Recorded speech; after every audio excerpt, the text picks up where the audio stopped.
Primera parte. Parar el mundo.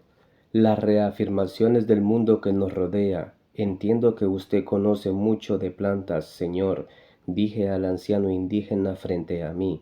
Un amigo mío acababa de ponernos en contacto para luego salir de la habitación, y nos habíamos presentado el uno al otro.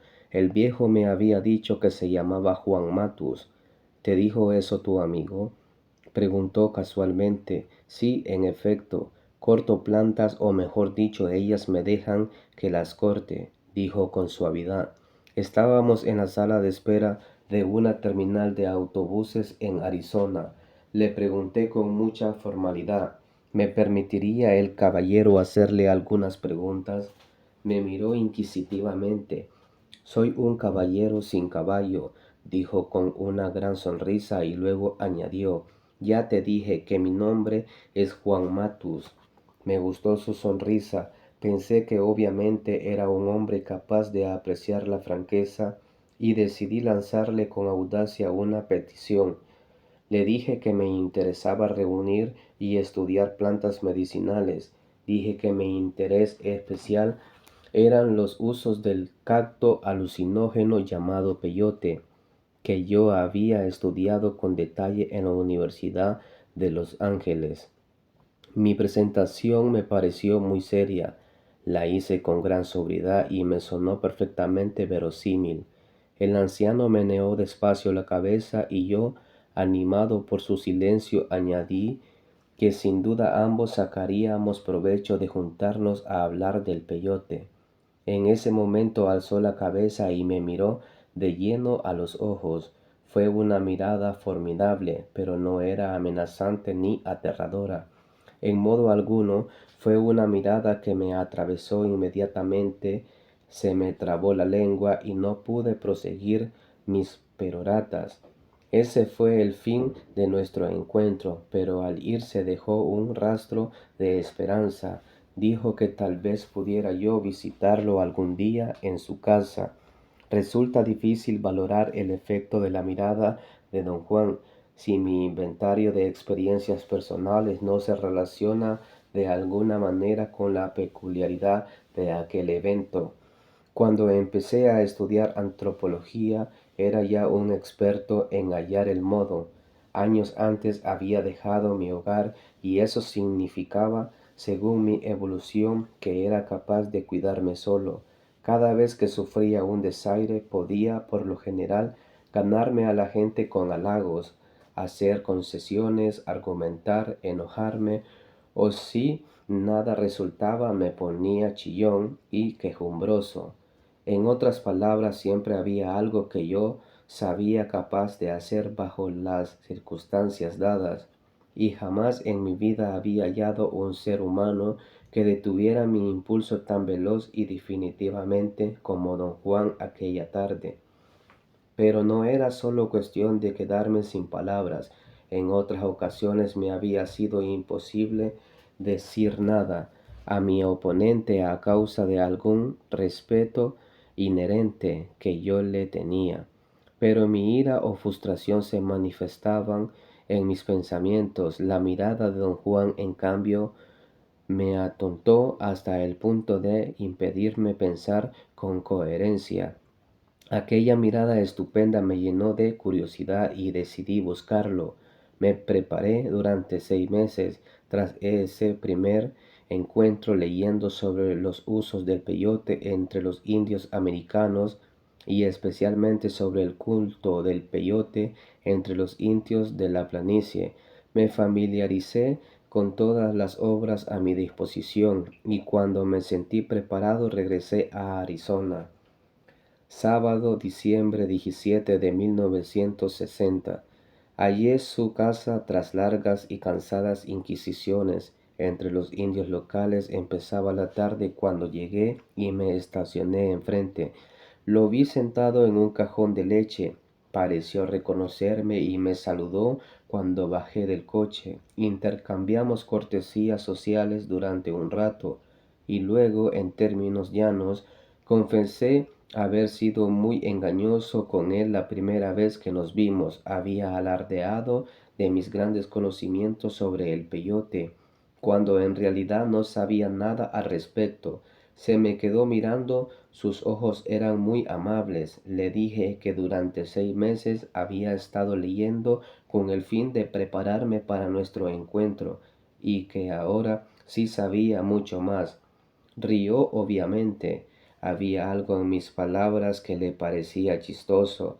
Se reía de mí y yo me sentí algo confuso y ofendido. Pareció notar mi desazón y me aseguró que pese a mis buenas intenciones, no había en realidad ningún modo de prepararme para nuestro encuentro. Me pregunté si sería conveniente preguntarle si esa frase tenía algún sentido oculto, pero no lo hice. Sin embargo, él parecía estar a tono con mi sentir y procedió a explicar a qué se refería. Dijo que mis esfuerzos le recordaban un cuento sobre cierta gente que en otro tiempo un rey había perseguido y matado. Dijo que en el cuento los perseguidos sólo se distinguían de los perseguidores, en que los primeros insistían en pronunciar ciertas palabras de un modo peculiar, propio solamente de ellos. Esa falla, por supuesto, los delataba. El rey cerró los caminos en que pasaban pronunciar una palabra clave. Quienes la pronunciaban igual que el rey conservaban la vida, pero quienes no podían eran muertos en el acto. El meollo del cuento es que cierto día un joven decidió prepararse para pasar la barrera aprendiendo a pronunciar la palabra de prueba en la forma en que al rey le gustaba. Don Juan dijo, con ancha sonrisa, que de hecho el joven tardó 6 meses en aprenderse la pronunciación, y luego vino el día de la gran prueba.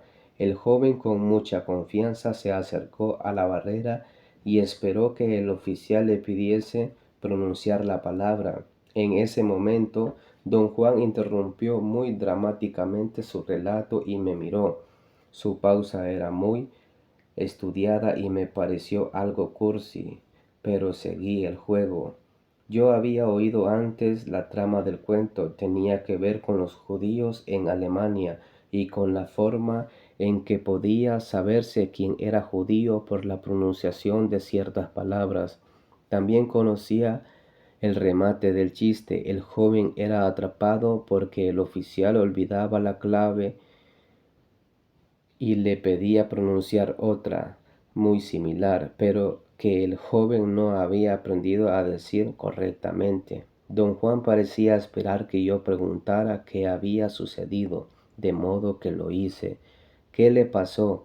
Pregunté tratando de sonar ingenuo e interesado en la historia. El joven, que era todo un zorro, dijo él, se dio cuenta de que el oficial había olvidado la palabra clave, y antes de que le pidieran decir cualquier cosa, confesó que se había preparado durante 6 meses. Hizo otra pausa y me miró con un brillo malicioso en los ojos.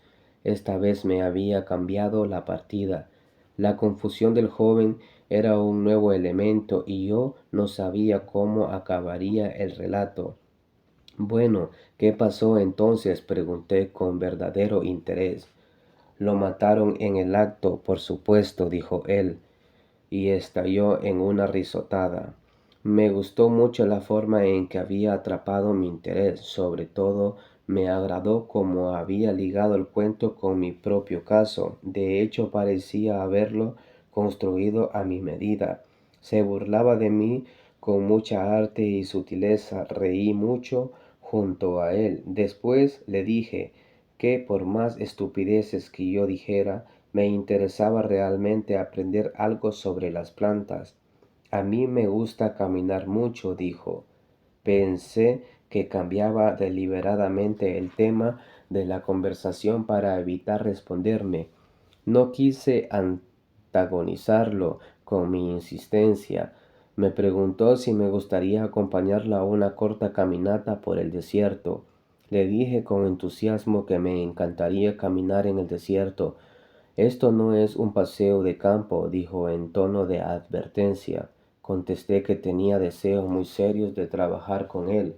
Dije que necesitaba información, cualquier tipo de información sobre los usos de las hierbas medicinales y que estaba dispuesto a pagarle su tiempo y su esfuerzo.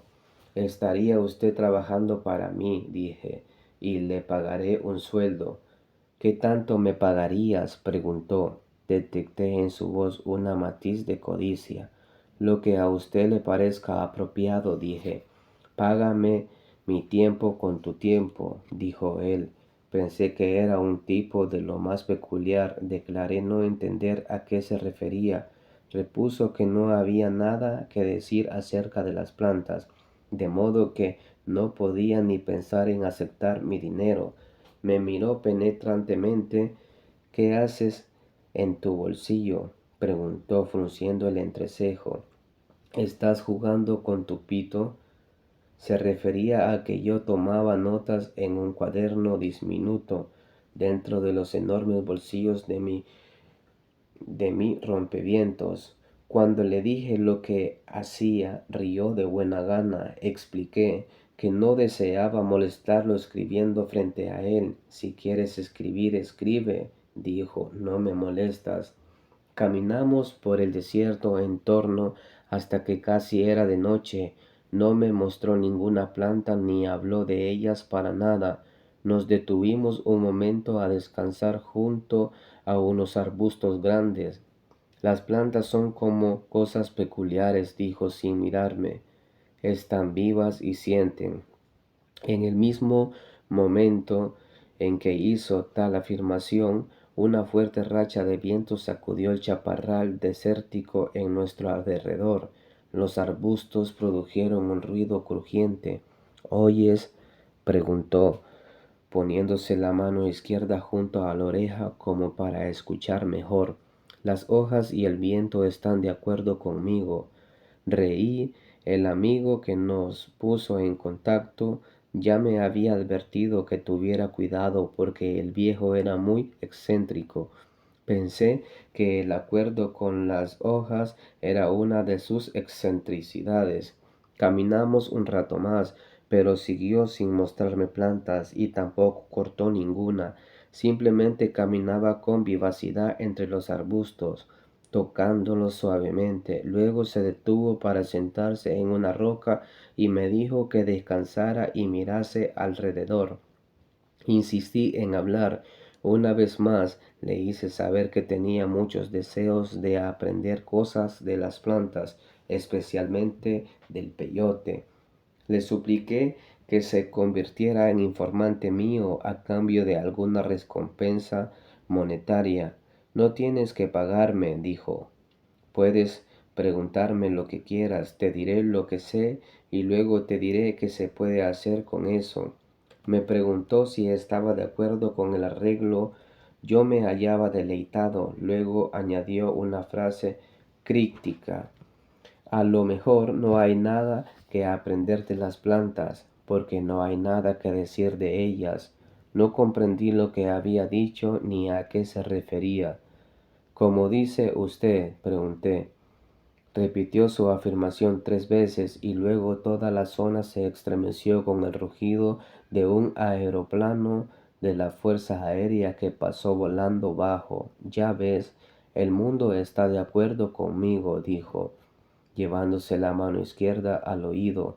Me resultaba muy divertido, su risa era contagiosa. ¿Es usted de Arizona, don Juan?, pregunté en un esfuerzo por mantener la conversación centrada en la posibilidad de que fuera mi informante. Me miró y asintió con la cabeza. Sus ojos parecían fatigados. Se veía el blanco debajo de las pupilas. ¿Nació usted en esta localidad?, asintió de nuevo sin responderme. Parecía un gesto afirmativo, pero también el asentimiento nervioso de alguien que está pensando. ¿Y tú de dónde eres?, preguntó. Vengo de Sudamérica, dije. ¿Es grande ese sitio? ¿Vienes de todo él? Sus ojos me miraban, penetrantes de nuevo. Empecé a explicar las circunstancias de mi nacimiento, pero me interrumpió. En esto nos parecemos, dijo. Yo ahora vivo aquí, pero en realidad soy un yaqui de Sonora. No me diga, yo soy de... No me dejó terminar. Ya sé, dijo. Tú eres quien eres, de donde eres, igual que yo soy un yaqui de Sonora. Sus ojos relucían y su sonrisa era extremadamente inquietante. Me hizo sentir como si me hubiera atrapado en una mentira. Experimenté una peculiar sensación de culpa. Tuve el sentimiento de que él conocía algo que yo no sabía o no quería decir. Mi extraña incomodidad creció. Debe haberla advertido, porque se puso en pie y me preguntó si quería ir a comer en una fonda del pueblo.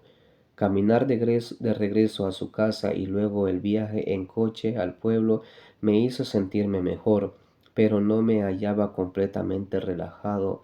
De algún modo me sentía amenazado, aunque no podía precisar el motivo. En la fonda quise invitarle a una cerveza. Dijo que nunca bebía, ni siquiera cerveza. Reí para mis adentros, no le creía. El amigo que nos puso en contacto me había dicho que el viejo andaba perdido de borracho casi todo el tiempo. En realidad no me importaba que me mintiera diciendo que no bebía. Me agradaba, había algo muy tranquilizante en su persona. Debí haber tenido una expresión de duda en el rostro, pues él pasó a explicar que de joven le daba por la bebida, pero que un buen día la había dejado. La gente casi nunca se da cuenta de que podemos cortar cualquier cosa de nuestras vidas en cualquier momento, así nomás chasqueó los dedos. ¿Piensa usted que uno puede dejar de fumar o de beber así de fácil? Pregunté. Seguro, dijo con gran convicción, el cigarro y la bebida no son nada, nada en absoluto si queremos dejarlos. En ese mismo instante el agua que hervía en la cafetera hizo un ruido fuerte y vivaz. Oye, exclamó don Juan, con un brillo en los ojos, el agua hirviendo está de acuerdo conmigo. Luego añadió tras una pausa, uno puede recibir acuerdos de todo lo que rodea. En este momento crucial, la cafetera produjo un gorgoteo verdaderamente obsceno. Don Juan miró la cafetera y dijo suavemente, gracias. Asintió con la cabeza y luego estalló en carcajadas. Me desconcerté. Su risa era un poco demasiado fuerte, pero yo me divertía genuinamente con todo aquello. Mi primera sesión propiamente dicha con mi informante llegó entonces a su fin. Se despidió en la puerta de la fonda. Le dije que tenía que visitar unos amigos y que me gustaría verlo de nuevo a fines de la semana siguiente. ¿Cuándo estará usted en su casa? Pregunté. Me escudriñó. Cuando vengas, repuso. No sé exactamente cuándo pueda venir, pues ven y no te preocupes. Y si usted no está, allí estaré, dijo sonriendo y se alejó. Corrí tras él y le pregunté si podría llevar conmigo una cámara para tomar fotos suyas y de su casa. Eso está fuera de cuestión, dijo con el entrecejo fruncido. ¿Y una grabadora le molestaría? Me temo que tampoco de eso hay posibilidad. Me molesté y empecé a agitarme. Dije que no veía ningún motivo lógico para su rechazo. Don Juan movió la cabeza en sentido negativo. Olvídalo, dijo con fuerza, y si todavía quieres verme, no vuelvas a mencionarlo. Presenté una débil queja final. Dije que las fotos y las grabaciones eran indispensables para mi trabajo. Él respondió que solo una cosa era indispensable para todo lo que hacíamos. Lo llamó el espíritu. No se puede prescindir del espíritu, dijo, y tú no lo tienes. Preocúpate de eso y no de tus fotos. ¿A qué ser? Y me interrumpió con un ademán y me retrocedió algunos pasos. No te olvides de volver, dijo con suavidad, y agitó la mano en despedida.